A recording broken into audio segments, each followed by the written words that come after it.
well. He knows what he needs to do. He knows he doesn't need to be in there close. To get fighting there, Craig, which is cute. I like it. Because there has been long periods of inactivity as the boxers eye each other. Oh, wow. Was that was a powerful shot. It wasn't a scoring blow, but it certainly caught Alvin off balance and almost sent him sprawling. Yeah. And he's given him a standing 8 count for it. Yeah, I missed it. I don't think it was a scoring blow. It seemed to hit him up on the shoulder somewhere. But clearly sent him out of balance. And Alvin's not complaining, so he must have felt something... Fortunately, he didn't hit the ground, he didn't hit the canvas or go through the ropes. May have given a little bit of new lease of life to there's that Dan. Now. Wow, and it's even gone backwards. Yeah, Alvin Bell seems to be landing flush with that stiff left jab. He's sticking to his game plan, Vic. He knows he's got to use that jab to keep Dan off him. He can't afford to let Dan get in close with those big shots. And he's doing the game plan as he knows he has to, sticking to it. He's staying out of trouble, trying to pop in that jab, and that may be the difference in this fight. Yeah, I think Alvin's going to have to try and show more aggression in this last seconds of this round. But he's doing just exactly as I says. And that's what Dan needs to do. Yeah. And is that a standing 8 count? No, it's a warning. He's warning for hitting and holding, is it? But that was good aggression from Dan. You just indicated he needed to step it up a little bit and get past that jab. And that's exactly what he did, but he looks pretty tired. They both do, in fairness. The hands are down by the waist. They're sucking it up. Can't be too long left to go. But again, an entertaining scrap. Thoroughly enjoyable. And there we go. What a good fight. Both tired. Great performance. We have to remember these are rugby players. This is not their sport of choice. They're doing this for charity often. I know the teachers use it as a fundraiser and they donate part of the proceeds. So a good fight, and we're waiting for the result. Dan's waving to his supporters. Yeah, it's going to Alvin Bell as I kind of expected, but certainly another gutsy performance by the loser. Yep, good fight. Well done by both of them, and the jab for Alvin was probably the difference. But excellent fight and good guts from Dan, who kept it up all the way to the end. And I think we should congratulate Nelson Bascom on his first bout as a referee. I think he did very well.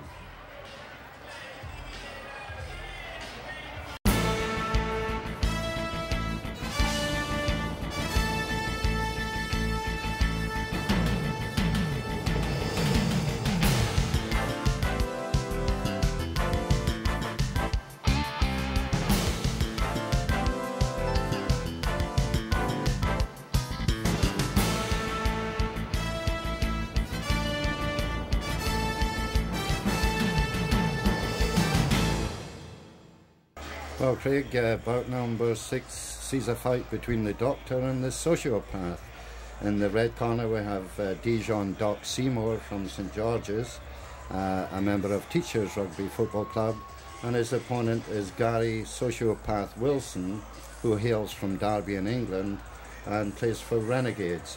They are big boys. Doc Seymour is 300 pounds, his first fight, and Gary Wilson is 250 pounds. And it's also his first fight, so 50-pound weight advantage to Doc Seymour. Yeah, it's going to be an interesting fight. Big guys always get the crowd going, so interested to see how this one develops. And they've got the smallest referee tonight, Leon Rayner, in between these two big guys. That should be interesting.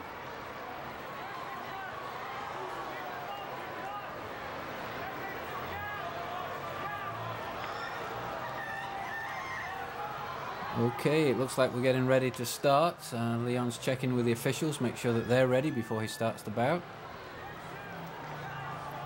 Yeah, for the first time in Bermuda, I think we've 5 judges ringside judging each of the amateur bouts tonight, whereas in the old system where you had the scoring cards, there was only 3 judges ringside.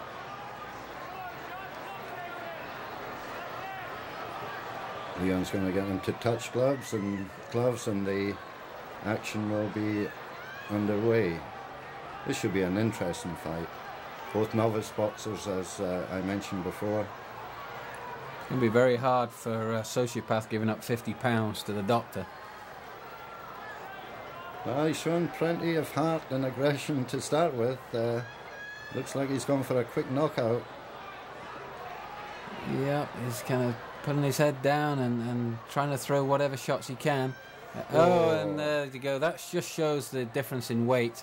A couple of shots there from Dejon, and down to the canvas. That's a big weight difference, 50 pounds. You've got 300 pounds coming at you at the end of a punch. You're going to feel that.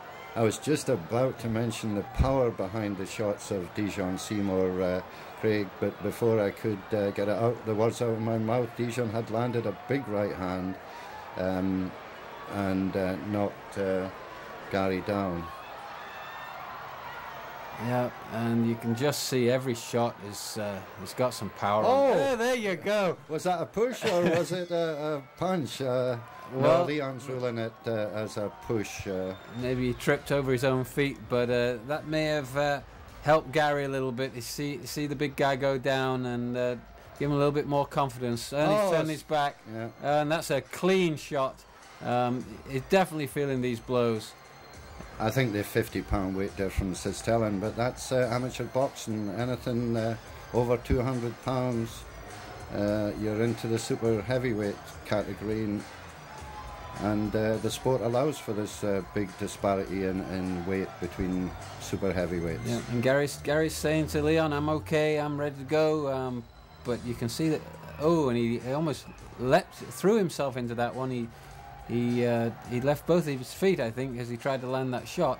That's Gary, and now he's running with two hands forward. It's almost desperation right now, but he's got a lot of guts. He's going against a much bigger guy, and he's turned his back again. Yeah, he's certainly a game fella, Gary Sociopath Wilson, but from my observations, I would say that Gary has not spent as much time in the gym, the boxing gym, as Dejon has. Yeah, I think you're right, Vic. You can see as Gary's trying hard. He's got a lot of guts going up against this big fella.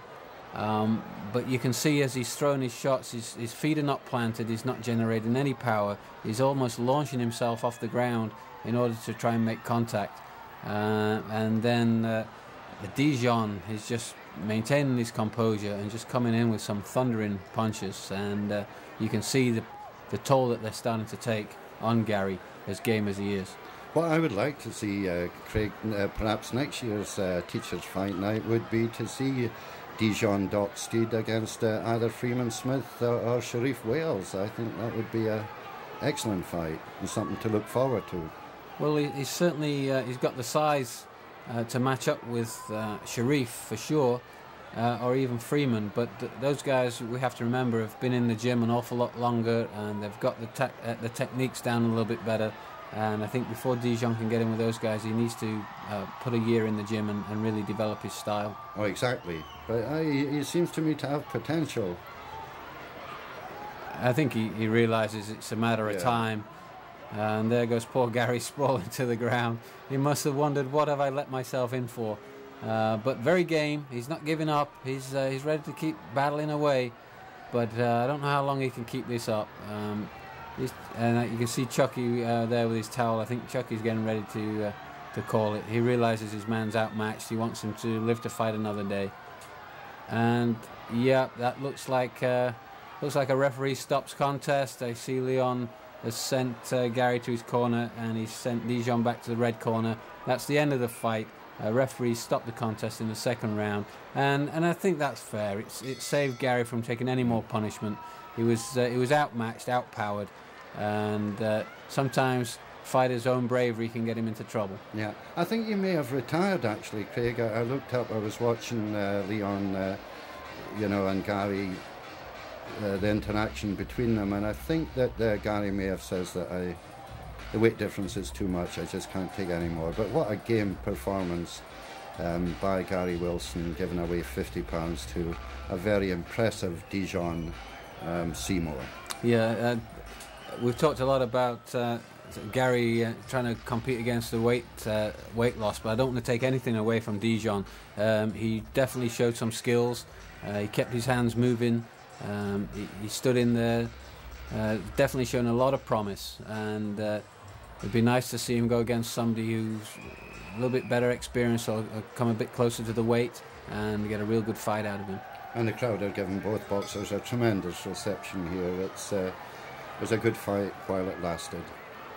Yep, two good competitors. Real good job there by Dejon, and a brave effort from Gary trying to stay in with him. And we'll see the winner. We know already Dejon's got the competition. We're just waiting for the formalities. I said Leon dwarf between these two big fellas. Yeah, it'd be interesting to see if it was a referee's stock contest or a retirement. Yes, his opponent retired, Gary, after a tremendously game performance, just had enough. And a lot of promise from Dejon. I wonder whether we can get him to come out of rugby.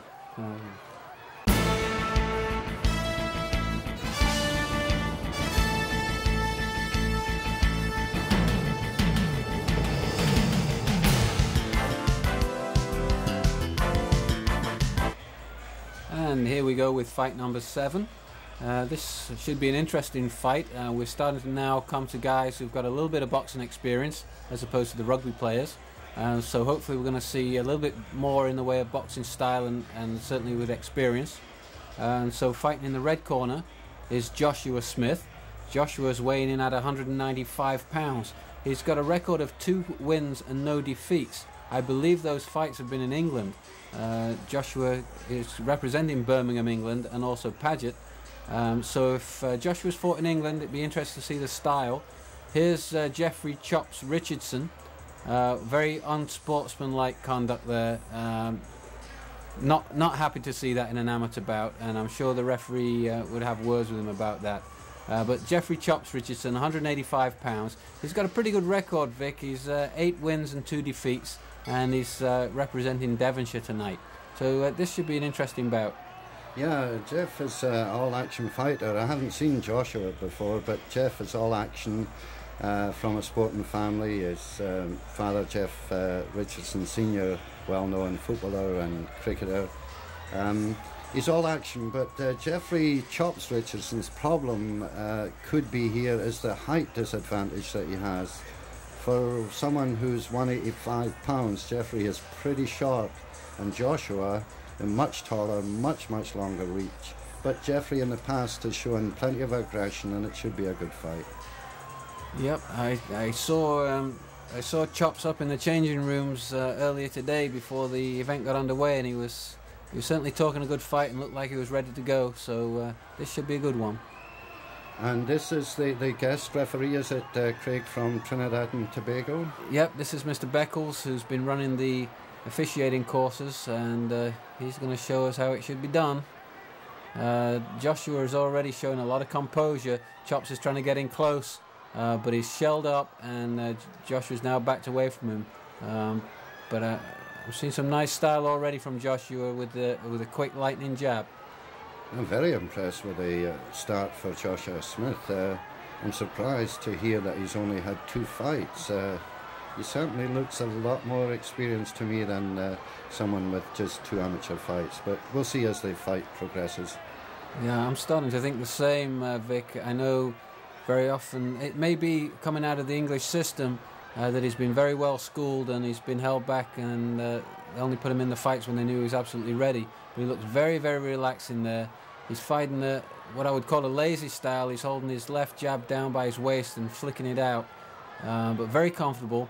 Good straight punches and good combinations too, and there's a good variety of punches. That was a good uppercut he threw there. Chops looks a little bit confused. He's trying to do what he does best and muscle in. He'd do his little Mike Tyson shuffle in and get in close, but every time he tries to get close, he's getting popped with that jab. Yeah, and he's got to be busier when he's inside there, when he does manage to get past that long reach of Joshua Smith. But he's a game little fighter. Yeah, I mean, Chops is taking the fight to him. You can see he's walking down Joshua. He's He's doing what an inside fighter needs to do. Unfortunately, as you say, he's not busy enough, and he's not being able to trap Joshua against the ropes or in the corner. There he goes. He's trying. He's moving in. Joshua just ties him up, moves back outside and into the jab. So good skills from Joshua. Good first round. Interesting. No doubt in my mind that Joshua Smith has got a clear points advantage in that opening round, but entertaining. Yeah, and be interesting to see whether Charles can say anything to Chops, try and get him past that jab. He's having a real difficulty with the jab. He just can't get in close, and he's just being caught at the end of some long-range punches. Joshua, on the other hand, firing the jabs and the rights. As soon as Joshua gets close, he's circling away or he's grabbing him. So a lot of experience that I'm seeing from Joshua right now. Yeah, very impressive first round. I presume he's a guest worker here. I hope he stays in Bermuda for some length of time. I would like to see him again. Yeah, certainly. He certainly made a good showing of himself so far. Of course, the fight's early yet. We're just coming into round 2. But let's see whether Chops can somehow work his way past those long arms. Yeah, just look at the height disparity here. It's a shame for Jeffrey, but that's boxing again. They're in the heavyweight division.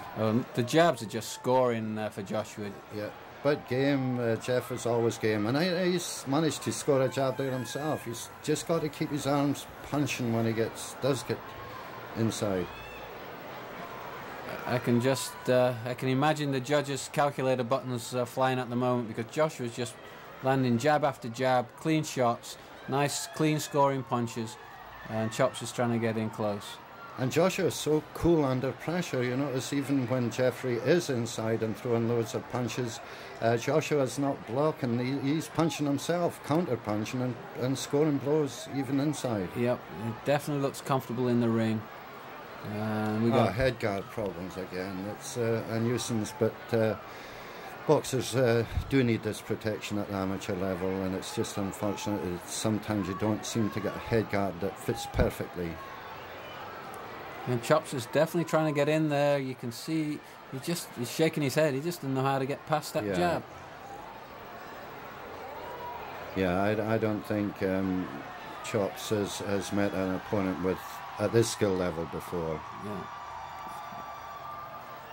Yeah, he belies a 2-0 record. He's very, very comfortable in the ring. I'm surprised, Craig, sorry to interrupt, why this teacher and experienced referee is allowing Joshua Smith to be so close to the opponent. He should have sent him to the furthest neutral corner.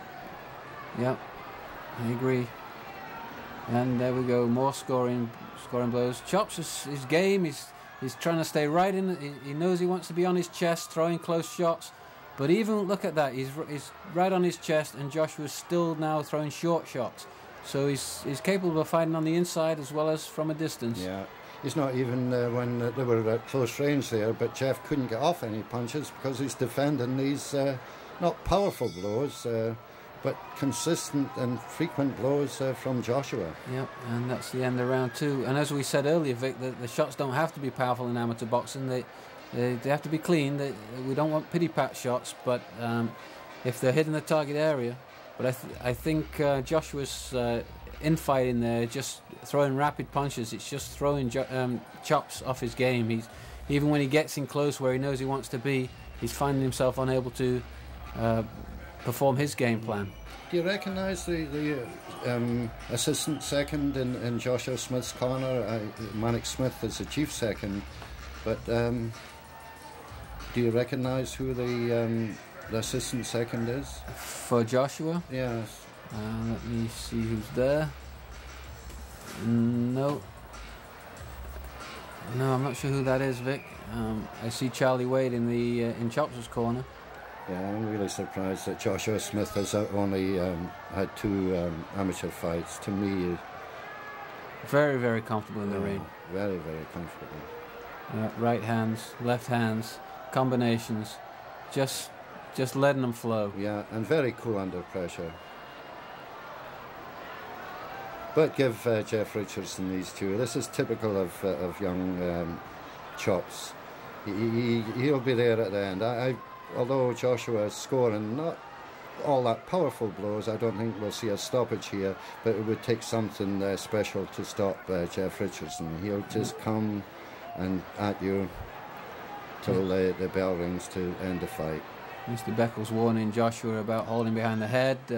Jeff got in quite a good overhand right there, but... yeah, caught with an uppercut and a right.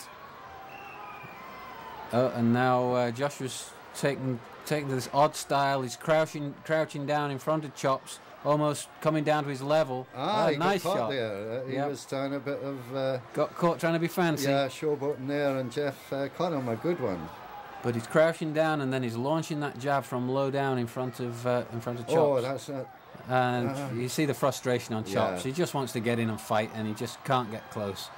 And again, he's I don't think he's hurt. He's not hurt. He's playing possum, but he's just taking too many shots. I think it's frustration. He wants to get in there and fight. He knows what he's capable of doing, but against the experience like this, he just can't pull it off. No. And it's back to the gym for Chops. He's going to have to start working with some guys with a long reach, and he's got to perfect his style at getting past that jab. Stopping like, it for an 8 count. yeah. He's not defending himself. Giving him the 8 count. He just went into a crouch and just took a series of shots. Nothing hard. Nothing was going to knock him down. Just wasn't defending himself. I'd like to see Joshua Smith throw more of these right uppercuts that he's thrown a few times, but he could certainly throw them a bit more. In fact, he is doing so now, although it's not a full uppercut. There it was. Another standing out. Joshua's shown a lot of boxing fitness, Vic. We talked earlier about some of the rugby players coming in and sucking wind and the weight of these 16-ounce gloves.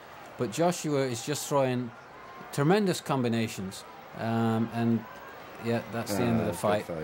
I don't think there's any doubt about who's won this fight, Craig, but certainly Joshua Smith, very, very impressive. And Jeff Richardson, typical game performance by him, but I think the height was just, and the skill level of his opponent was just too much for him tonight. Yeah, I think you have to applaud Chops. He kept coming at Joshua the whole fight, as much as every time he came in he was meeting stiff jabs, rights, the whole works in combinations coming from Joshua, but Chops kept up the game, kept trying.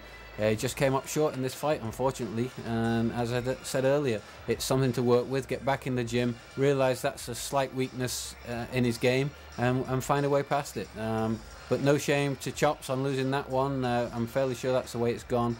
Just came up against a very skilled fighter today. And we're waiting for the decision. And as we expected. Right.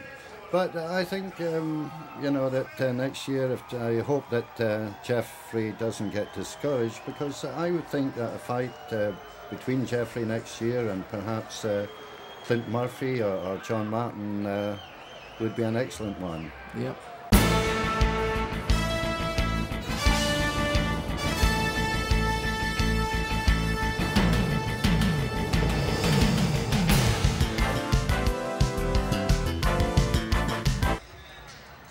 Okay, Craig, here we go now for bout number 8, and this, interestingly enough, is a welterweight prelude to the welterweight championship bout, which follows immediately after. So it'll be interesting to see if the two boxers here, Dean Latimer and Lyndon Woods, how they look as if future title challengers for whoever wins the title in the next bout. But Dean weighs 145 pounds. He has a 2-1 record, and he fights out of Pembroke, no particular gym, I believe.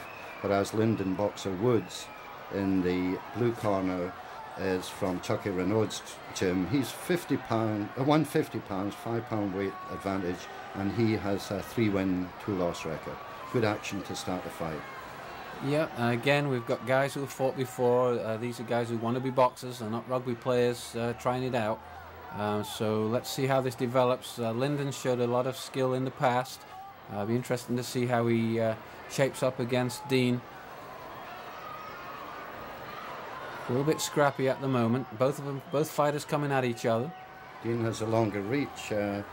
Whether he can use it to his advantage, we'll see. See some complaining from Dean. Looks like it's the head guard he's complaining about. We have another one of our new referees in tonight, fresh out of the seminar, and yeah, it's the head guard that seems to be causing some kind of a problem for Dean, and so Lyndon's over in the neutral corner waiting for